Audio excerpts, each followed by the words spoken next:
పచ్చిక గల చోట్లను ఆయన నన్ను పరుండ చేయుచున్నాడు.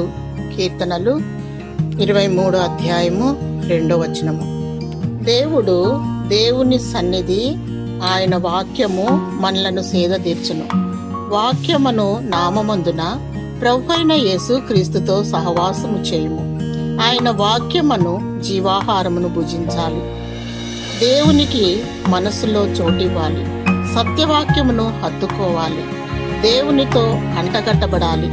నీరు కట్టిన తోట వలె, ఫలమిచ్చు ద్రాక్ష చెట్టు వలె ఉండాలి. ఆయనకు వేరుగా ఉండి మనమేమీ చేయలేము. దేవునికి మొరపెట్టుము, ఆయన హృదయవాంఛలు తీర్చును. నీకు విడుదల, విమోచన దయచేయును. నిన్ను సమభూమి గల ప్రదేశములో నిన్ను నడిపించును. పచ్చిక గల చోట్ల నిన్ను పరుండ చేయును. మేలుతో నీ హృదయాన్ని తృప్తిపరచును. ఆత్మఫలములు కలిగి వర్ధిల్లుము. ప్రేమ, సంతోషము, సమాధానము, దీర్ఘశాంతము, దయాళత్వము, మంచితనము, సాత్వికము, విశ్వాసము, ఆశా నిగ్రహము కలిగి దేవుని రాకడ వరకు నిష్కల్మషముగా, నిందారహితముగా సిద్ధపాటు కలిగి వేచి ఉండుము.